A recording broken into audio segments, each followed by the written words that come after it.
Where's the music? Oh no. Oh, anyway, hi everyone. Um, Unpad students of 2020. Welcome back to my video. My name is Randy, Pak Randy.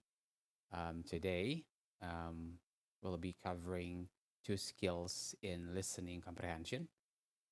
We'll begin with listening for almost negative expressions. Now, let's begin. So, certain expressions in English have almost negative meanings. These expressions are common on the TOEFL test and need to be reviewed. Now, I'm sure many of you already know these expressions. The words like hardly, barely, scarcely, only, which mean almost none. Also, rarely and seldom, which mean almost never. They are adverbs and they modify verbs and adjectives. Now, many words ending with ly or double ly in English are adverbs. I'm sure you already know this. Um, so it might seem to make sense to think that the word hardly is the adverb form of the adjective hard, but it's not. So hardly is similar in meaning with barely, as in there is hardly any food in the fridge. It's another way of saying there is almost no food in the fridge. Somebody must have been very hungry and ate up almost all the food. There's almost none left. Okay, so hardly is not the adverb form of the adjective hard. As for readily and seldom, they are adverbs of frequency.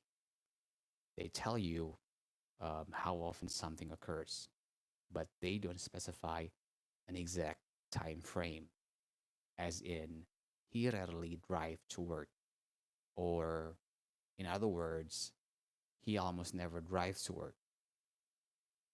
Now, let us see some examples of almost negative expressions that usually can be found in the listening section of the TOEFL test.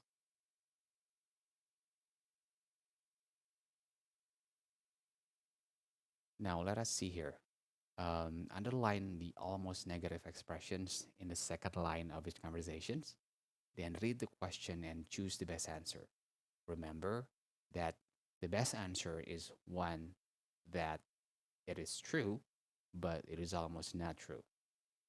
Now, in this first conversation, the speakers are talking about Mona, who is not there with them, and apparently has been offered the position of manager. But it seems that one of the speakers doubts that Mona can actually take on the job. Now, can you find the almost negative expression that suggests Mona's lack of work experience?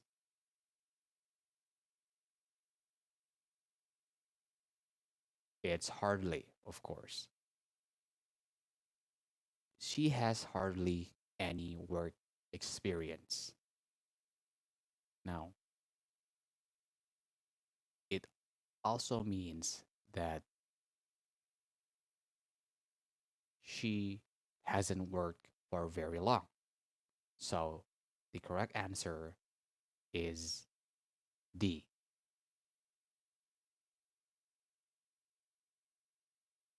Now let's see number two.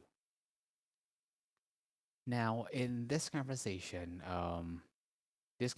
is about how much time that Sam, our guy here, usually spends on his paper for his economy class. So Sam is a student and he's taking economy class, but as stated by speaker two, Sam has seldom taken so much time on his paper. It is true that Sam has spent some time on his paper, but not so much. Not really too often. Okay, so Sam has seldom taken so much time on a research paper.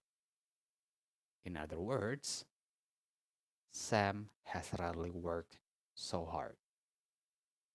That's pretty easy. Now let's see number three. In number three, the speakers are talking about Steve's parking habit. Now it should be easy to identify the almost negative expression in this one because it's right in the beginning of the second line. It's the word only. Only once has he parked his car in that lot. So the correct answer should be D. He left his car there on just one occasion. Right, so from those examples, I hope it's pretty clear now what almost negative expressions are. Now let's move on to the other type of question that uh, we're going to cover in this video. Listening for negatives with comparatives. Now, negatives can be used with comparatives in listening part A of the TOEFL test. A sentence with a negative and a comparative has superlative or very strong meaning. You already know that comparative uses more and superlative uses most or EST, right? And let us take a look at some examples here. Now, in this conversation, we know that speaker one is asking about whether speaker two has gotten over his or her cold yet.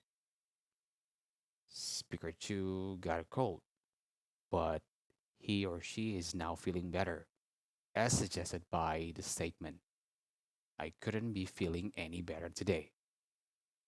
Now, in this kind of in this type of question, you should be able to identify negatives and comparative. Now, in this conversation,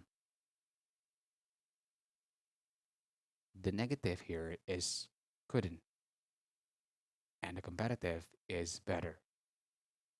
I couldn't be feeling any better today. So, the correct answer, therefore, is A. He's feeling terrific. He is no longer feeling sick. In fact, he is feeling very, very well.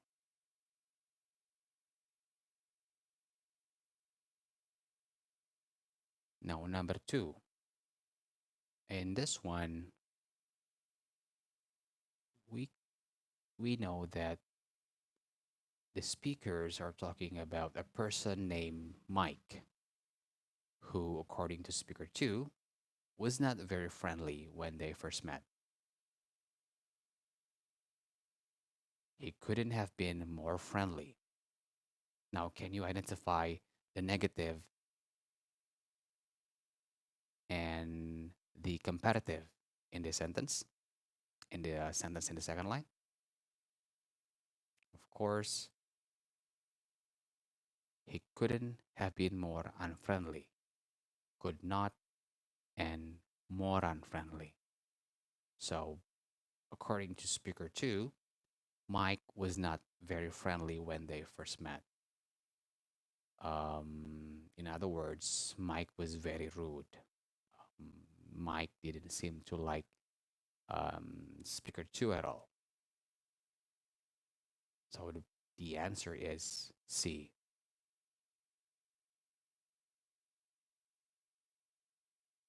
Now, number three, this one The speakers, I mean, in this one, the speakers are talking about Teresa, who apparently got the highest grade on the math exam in her class. And this is suggested by the statement in the second line.